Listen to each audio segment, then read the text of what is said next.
السلام علیکم۔ آج منگل ہے، مئی کی 10 تاریخ۔ پاکستان میں اس وقت شام کے 7، بھارت میں 7:30 اور یہاں ہمارے اسٹوڈیوز کی گھڑیوں میں صبح کے 10 بج رہے ہیں۔ وائس آف امریکہ واشنگٹن کی اردو سروس سے میں ہوں خالد حمید، خبروں کے ایک بلیٹن کے ساتھ۔ حکومت پاکستان نے گورنر پنجاب عمر سرفراز چیمہ کو عہدے سے ہٹانے کا نوٹیفیکیشن جاری کر دیا ہے، جس پر صدر عارف علوی نے اعتراض اٹھا دیا ہے۔ کابینہ ڈویژن نے پیر اور منگل کے درمیانی شب گورنر پنجاب عمر سرفراز چیمہ کو عہدے سے ہٹانے کا نوٹیفیکیشن جاری کر دیا، جبکہ صدر پاکستان عارف علوی نے حکومت کے اس اقدام پر اعتراض اٹھاتے ہوئے کہا کہ انہوں نے گورنر کو ہٹانے کی وزیراعظم کی ایڈوائس مسترد کر دی ہے۔ گورنر پنجاب عمر سرفراز چیمہ کو ان کے عہدے سے ہٹانے کا مراسلہ پیر اور منگل کی درمیانی شب جاری ہوا۔ کابینہ ڈویژن کی جانب سے جاری کردہ مراسلے میں کہا گیا ہے کہ گورنر پنجاب عمر سرفراز چیمہ کو وزیر اعظم کی ہدایت پر ہٹایا گیا ہے۔ نئے گورنر کی تعیناتی تک آئین کے مطابق اسپیکر پنجاب اسمبلی قائم مقام گورنر ہوں گے۔ مراسلہ جاری ہونے کے بعد عمر سرفراز چیمہ سے سرکاری سیکیورٹی واپس لے لی گئی۔ گورنر ہاؤس کے باہر پولیس کی اضافی نفری تعینات کر دی گئی۔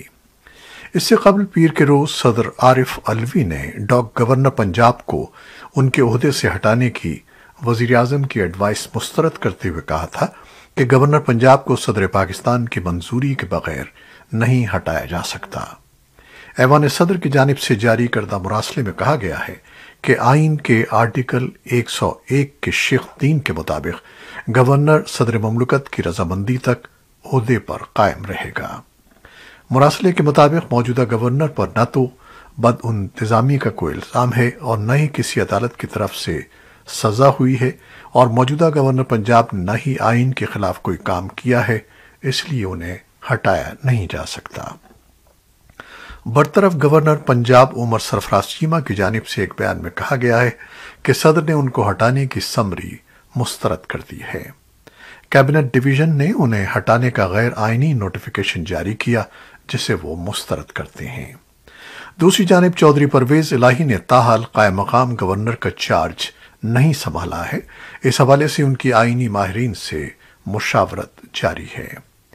پرویز الہی کی جانب سے جاری کردہ ایک بیان میں کہا گیا ہے کہ وہ آئین اور قانون کے مطابق ہی امور سر انجام دیں گے۔ یوکرین اور روس جنگ سے متعلق خبریں۔ امریکی قانون ساز منگل تک ایک ایسے بل پر دستخط کر سکتے ہیں جس میں یوکرین کے لیے کم از کم $33 ارب کی فوجی اور انسانی مدد کا اختیار دیا گیا ہے۔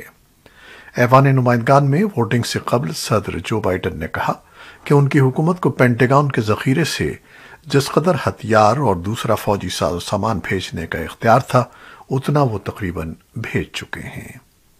وزیر خارجہ اینٹنی بلنکن اور وزیر دفاع لائیڈ آسٹن نے بھی قانون سازوں کے نام میں ایک خط میں اسی قسم کی اپیل کی ہے اور ان پر 19 مئی سے پہلے کارروائی کے لیے زور دیا ہے، جبکہ وہ سمجھتے ہیں کہ موجودہ ساز و سامان ختم ہو جائے گا۔ بائیڈن نے پیر کے روز ایک الگ مسودہ قانون پر بھی دستخط کیے ہیں، جس میں انہیں ایک ایسے پروگرام کے تحت یوکرین کے لیے فوجی آلات تیزی سے بھیجنے کا اختیار دیا گیا ہے، جسے دوسری جنگ عظیم کے ایک قانون کی طرز پر ترتیب دیا گیا ہے، جس کا مقصد نازی جرمنی کے خلاف جنگ میں یورپی ملکوں کی مدد کرنا تھا۔ صدر جو بائیڈن نے ویڈیو کانفرنس کال کے ذریعے یوکرین کے صدر ولادیمیر زیلنسکی سے گفتگو کی ہے، جس میں لڑائی کی صورتحال، یوکرین کے لیے حمایت اور توانائی کے شعبے سمیت ماسکو کے خلاف مزید اقدامات شامل ہیں۔ دریں اثنا امریکہ نے 3 روسی ٹیلی ویژن اسٹیشنوں کے خلاف پابندیاں عائد کرنے کا اعلان کیا ہے۔ اس کے علاوہ روسیوں کو اکاؤنٹنگ اور مشاورت کی خدمات فراہم کرنے پر پابندی عائد کر دی گئی ہے اور 2600 روسی اور بیلاروسی عہدیداروں کے خلاف ویزے کی پابندی لگا دی گئی ہے۔ ترقی یافتہ ملکوں کے گروپ آف 7 نے اتوار کے روز روس سے تیل کی درآمدات پر بندش عائد کرنے یا اس پر انحصار کے مرحلہ وار خاتمے کے عزم کا اظہار کیا ہے، جبکہ یوکرین کے خلاف لڑائی مسلط کرنے کی پاداش میں روس کو سزا دینے کے لیے امریکہ نے گیس پروگرام بینک اور دیگر کاروباری اداروں کے خلاف پابندیوں کا اعلان کیا ہے۔ مغرب کے اس تازہ اقدام کا مقصد روسی صدر ولادیمیر پوٹن پر دباؤ بڑھانا اور شہری آبادی کی بڑے پیمانوں پر ہلاکتوں پر آواز اٹھانا ہے۔ افغانستان سے متعلق خبریں۔ امریکہ نے کہا ہے کہ اگر افغانستان میں طالبان کی حکومت نے خواتین اور لڑکیوں سے متعلق اپنے حالیہ فیصلوں پر نظر ثانی نہ کی تو ان پر دباؤ بڑھانے کے لیے اقدامات کیے جائیں گے۔ امریکہ کے محکمہ خارجہ کے ترجمان نیڈ پرائس نے پیر کو میڈیا بریفنگ کے دوران کہا کہ طالبان کی جانب سے خواتین پر پابندیوں کے معاملے پر براہ راست طالبان سے بات ہوئی ہے۔ اگر انہوں نے اپنے فیصلے واپس نہ لیے تو ہمارے پاس بہت سے متبادل راستے موجود ہیں۔ نیڈ پرائس نے مزید کہا کہ اگر ہم نے یہ محسوس کیا کہ طالبان اپنے فیصلوں پر نظر ثانی نہیں کر رہے تو ہم بھی آگے بڑھنے کے لیے تیار ہیں۔ نیڈ پرائس نے یہ واضح نہیں کیا کہ طالبان نے اگر اپنے فیصلے واپس نہ لیے تو امریکہ ان کے خلاف کیا اقدامات کرے گا۔ ادھر کابل میں منگل کے روز متعدد سرگرم خواتین نے طالبان کی حجاب کی پابندیوں پر احتجاج کیا۔ انہوں نے کتبے اٹھا رکھے تھے جن پر نعرے درج تھے کہ اسلام اعتدال کا مذہب ہے اور خواتین کو یرغمال نہ بناؤ اور برقع حجاب نہیں ہے۔ انہوں نے ان پابندیوں کو قبول کرنے سے انکار کیا۔ اسی دوران یورپی یونین کے خارجہ امور کے مندوب جوزف بوریل نے طالبان کے حالیہ سخت اقدامات پر رد عمل ظاہر کرتے ہوئے کہا کہ ہر افغان عورت کو اپنے لباس کے بارے میں فیصلہ کرنے کا حق حاصل ہے۔ اطلاعات کے مطابق بہت سے صحافیوں کو کابل میں حراست میں لے لیا گیا جو خواتین کے احتجاج کی کوریج کے بعد لوٹ رہے تھے، لیکن مقامی میڈیا کے مطابق انہیں تھوڑی دیر کے بعد رہا کر دیا گیا۔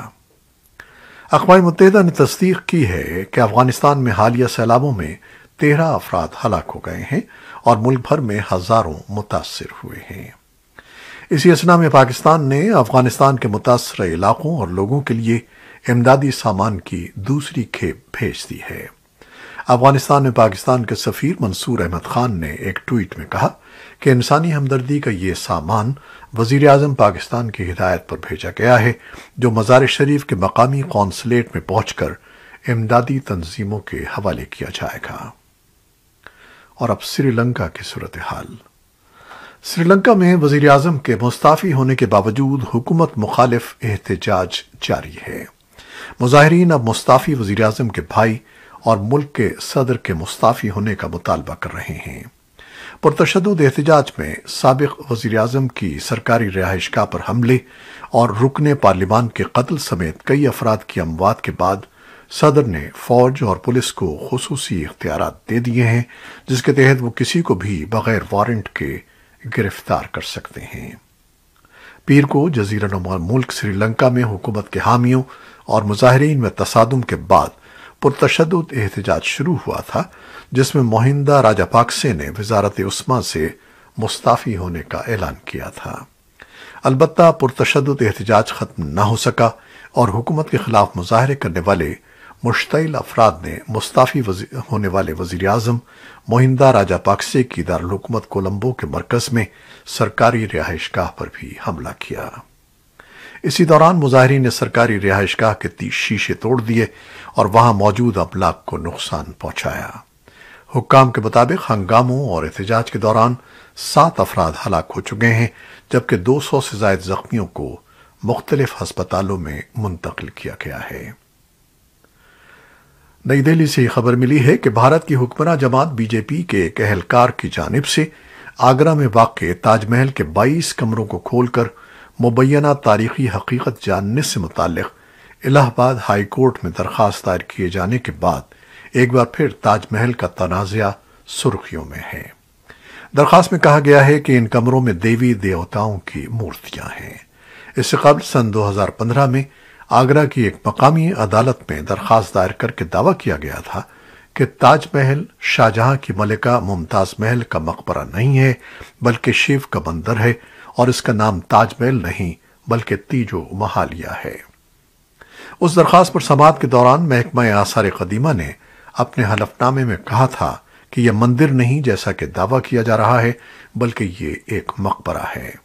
اس کے بعد بی جے پی کے ایک ایم پی او نے کٹیار اور ایک ایم ایل اے سنگیت سوم نے بھی تاج محل کے مندر ہونے کا دعویٰ کیا تھا۔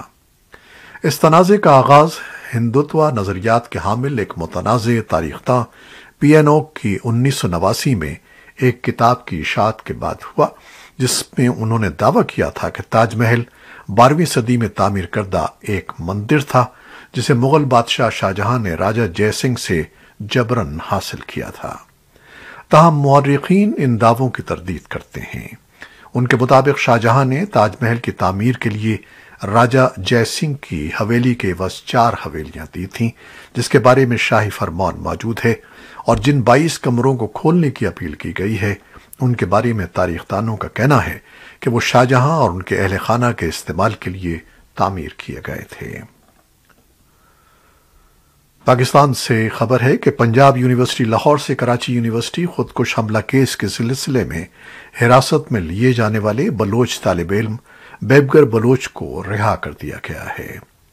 سوشل میڈیا پر بیبگر کی رہائی کے حوالے سے مختلف پوسٹس موجود ہیں۔ اسلام آباد میں قائد اعظم یونیورسٹی میں بلوچ کونسل کے سلام بلوچ نے بھی ان کی رہائی کی تصدیق کی ہے۔ گزشتہ روز لاہور ہائی کورٹ میں یونیورسٹی کے چیف سیکیورٹی آفیسر نے کہا تھا کہ بیبگر امداد بلوچ کو کراچی میں ہونے والے خودکش دھماکے کی تفتیش کے لیے حراست میں لیا گیا ہے۔ وہ اغوا نہیں ہوئے بلکہ تفتیش کے لیے زیر حراست ہیں۔ امریکی روزنامے واشنگٹن پوسٹ نے امریکی کیپٹل پر 6 جنوری کے واقعات کی کوریج کے لیے پبلک سروس جرنلزم میں پولیٹزر پرائز جیت لیا ہے۔ واشنگٹن پوسٹ کی جامع رپورٹنگ ایک عمدہ انٹریکٹیو سیریز میں شامل کی گئی تھی، جس میں 6 جنوری سے قبل، اس روز اور اس کے بعد سیاسی نظام اور سیکیورٹی میں بے شمار مسائل اور ناکامیوں کا پتہ چلا تھا۔ تقریب میں امریکی انخلاء اور افغانستان پر طالبان کی دوبارہ گرفت کی تفصیلات مختلف موضوعات کے تحت بیان کی گئیں اور یوکرینی صحافیوں کو خصوصی اعزاز سے نوازا گیا۔ یہ تھیں وہ خبریں جو فیس بک لائیو پر ہم نے آپ کے لیے پیش کی۔ ہماری ویب سائٹ، یوٹیوب اور پوڈ کاسٹ پر یہ بلیٹن آپ کے لیے پوسٹ کر دیا جاتا ہے۔ آپ ہمارے بلیٹن کو شیئر کرتے ہیں اور اپنے کمنٹس میں اپنی محبتوں اور دعاؤں کا اظہار کرتے ہیں، جس کے لیے ہم آپ کے بے انتہا ممنون ہیں۔ اپنی ان محبتوں کو جاری رکھیے گا۔ خالد حمید کو اب اجازت دیجیے گا۔ اللہ حافظ۔